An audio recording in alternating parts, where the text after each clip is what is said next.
दिल्ली धमाके से जुड़ी हुई इस वक्त की बड़ी खबर आपकी टीवी स्क्रीन पर। इजराइल की टीम आज जांच के लिए भारत आ सकती है और धमाके से जुड़ी जांच में शामिल होगी इजराइल की टीम, यानी कि भारतीय खुफिया एजेंसी।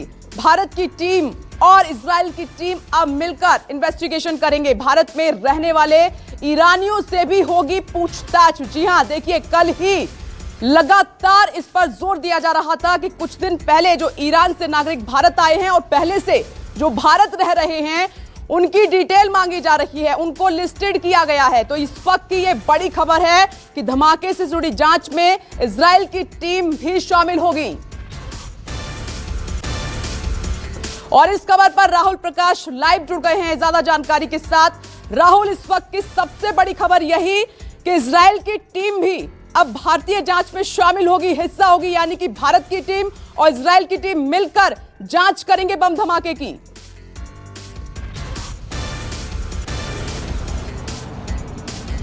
देखिए, जांच एजेंसियां इसमें पहले से ही काम कर रही हैं। तमाम जो सीक्वेंस ऑफ इवेंट है उसके आधार पर काम कर रही है। Crime branch, special cell, NSG जैसे पहुंची थी और जिस तरीके से एनआईए की टीम भी वहां पहुंची थी, जो तब टेक्निकल सर्विलांस है, जो भी सबूत जुटाए थे उसके आधार पर आगे की जो कड़ी है उनको जोड़ने की कोशिश की जा रही है। जो मटेरियल वहां से मिला था उसको फोरेंसिक जांच के लिए भेजा गया है। डंप डाटा जो होता है उसको भी कलेक्ट किया है, यानी पिछले कुछ दिनों में जो डेटा वहां एक्टिव था उसको भी कलेक्ट किया है कि कितने लोग वहां से गुजरे होंगे जिनका फोन एक्टिव था। दूसरी तरफ जो आज इजरायली जांच एजेंसी पहुंच रही है, क्योंकि 2012 में जब इजरायली डिप्लोमेट पे हमला हुआ था, उसकी चिप सेट करके कार में जो ब्लास्ट हुआ था, उसमें भी इजरायली जांच एजेंसी की टीम यहां पहुंची थी, उन्होंने मदद करी थी। और आज फिर दोबारा जिस तरह की संभावना है कि वो पहुंचेगी, वो मदद करेगी जांच एजेंसी की। यानी इजरायली जांच एजेंसी अगर आती है तो ये अपने आप में एक बड़ी बात है कि उनको मालूम है कि किस तरीके से इसको टैकल करना है, किस तरीके से इनके छुपे अपराधियों को पकड़ना है, क्योंकि दिल्ली की जांच एजेंसियां इसमें काम कर रही हैं। और अब तक का जो सबसे बड़ा इसमें कहा जा सकता है कि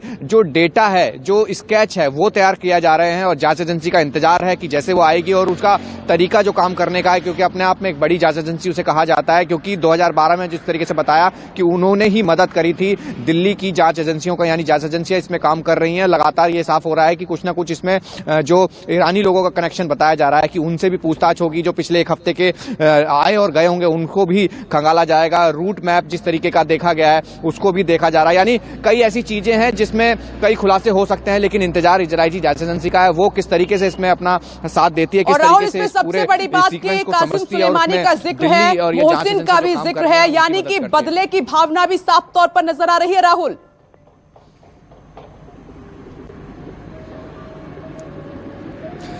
देखिए, जो एक कपड़ा जो मिला था जिसमें ये लिखा था बदला जरूर लेंगे, ये तो एक ट्रेलर था, यानी संभावना वही है, समझा वही जा सकता है, क्योंकि अब तक जिस तरीके के नाम सामने आए हैं बदले की बात हो रही है।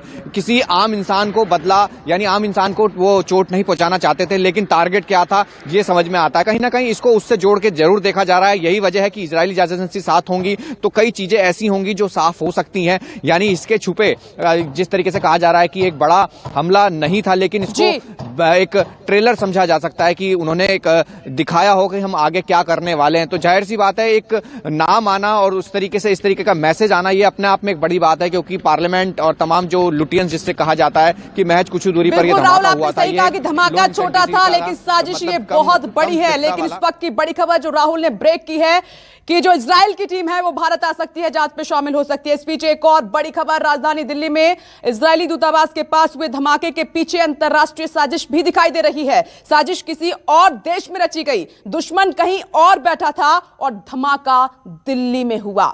जांच एजेंसियों की तफ्तीश इस ओर इशारा कर रही है कि दिल्ली को बदलापुर बनाने की तैयारी की गई थी। लेकिन वो कौन है जिसने अपने दुश्मन को दहलाने के लिए दिल्ली को चुना? देखिए, दिल्ली में आईईडी धमाका, ईरान में बैठा रूहानी का आका।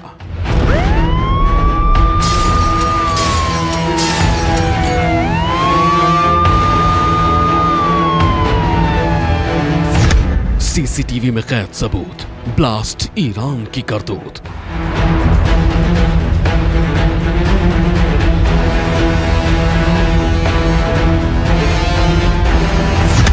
मौके पर साजिश का लेटर, मोसाद मारेगी घर में घुसकर।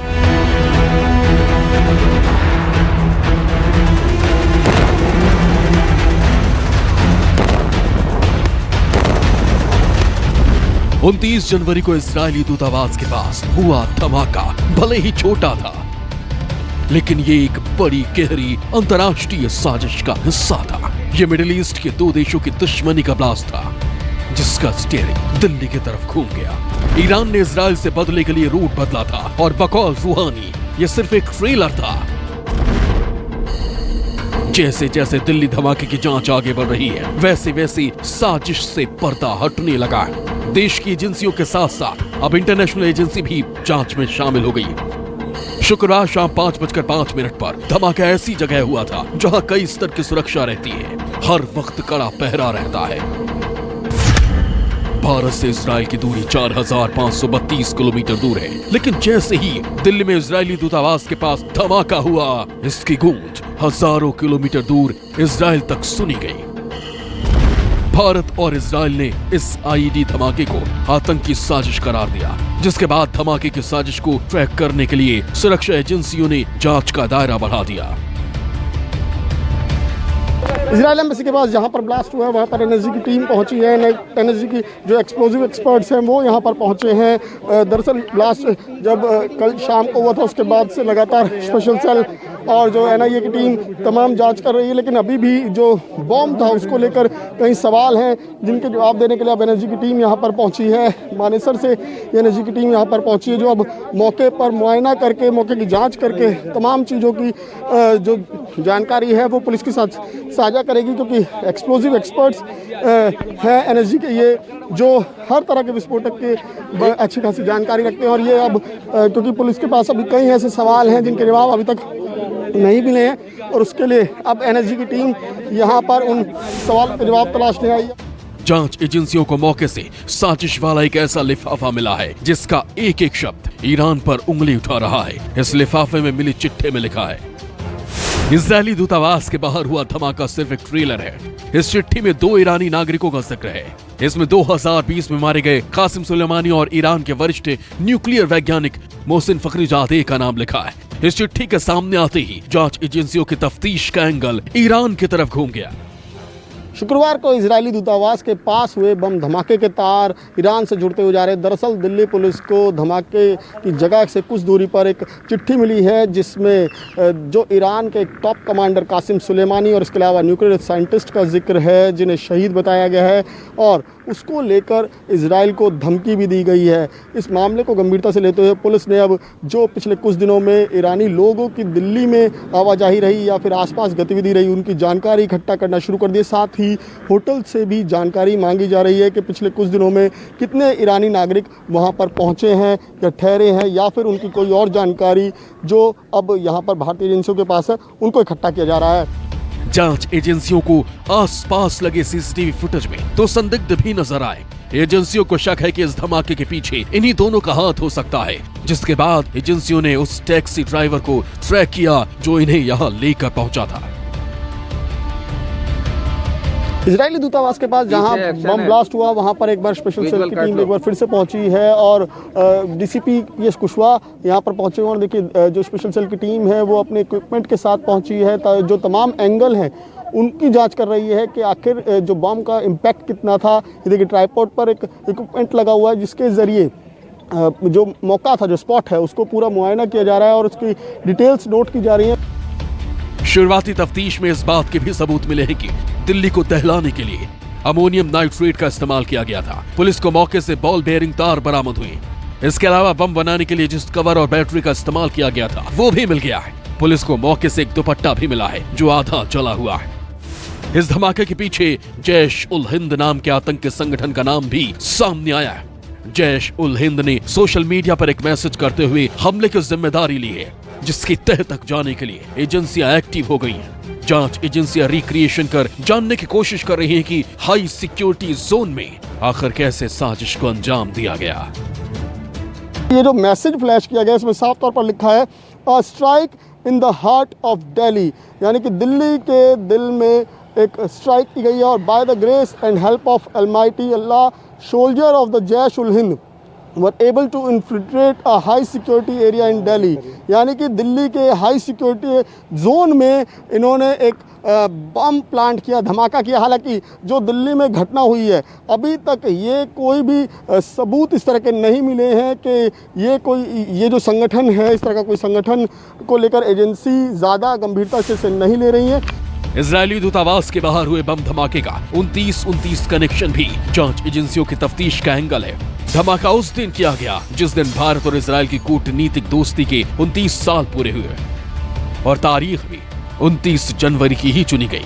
लेकिन साजिशकर्ता ये भूल गया कि भारत और इजरायल की दोस्ती साजिश वाले धमाके से टूटने वाली नहीं है। Well, the investigation is ongoing, still gathering all the pieces and the evidence that we get from the scene and pieces of information from all over. There is a full collaboration between the Indian authorities and the Israeli authorities. And as of now, our assumption, strong assumption, that it is a terror attack that targeted the Israeli embassy. Fortunately, as you mentioned, nobody was hurt and all the diplomats and their families are safe.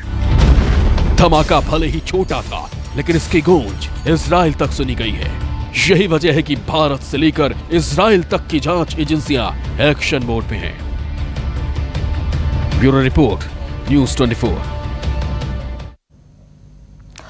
और अब बात करेंगे बंगाल में शाह की हुंकार की। जी हां, BJP ने बंगाल फतेह करने के लिए पूरी ताकत लगा दी है। पूरी ताकत के साथ बंगाल में बीजेपी मैदान में उतर चुकी है। ये बड़ी खबर।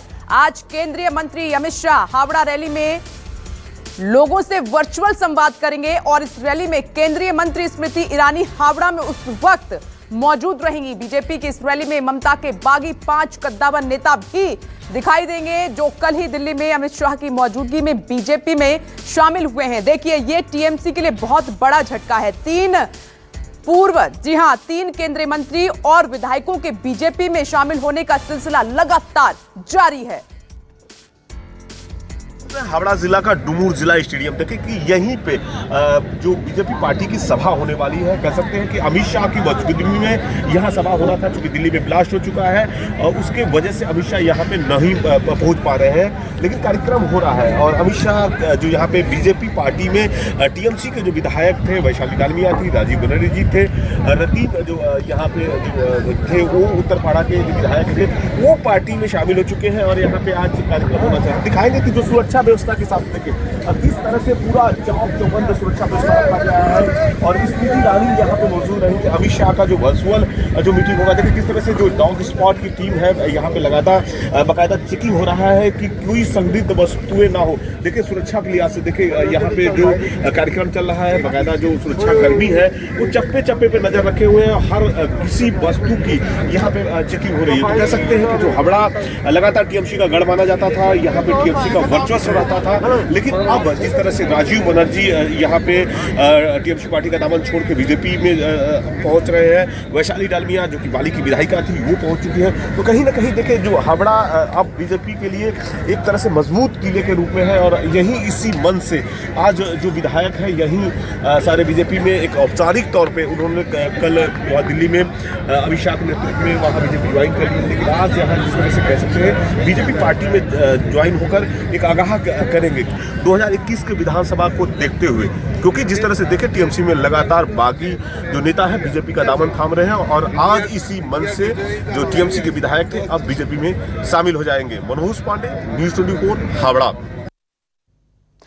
तो ये है हावड़ा में बीजेपी की रैली की तैयारियां। मंच पर होंगी स्मृति ईरानी और साथ ही 5 बागी दीदी के मंच पर आज दिखाई देंगे। अमित शाह को जाना था, लेकिन तस्वीर बदली है दिल्ली ब्लास्ट की वजह से। नमस्कार, मैं हूं मानक गुप्ता।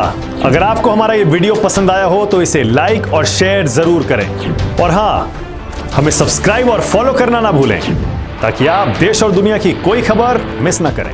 तो जुड़े रहिए हमारे साथ और देखते रहिए न्यूज़ 24।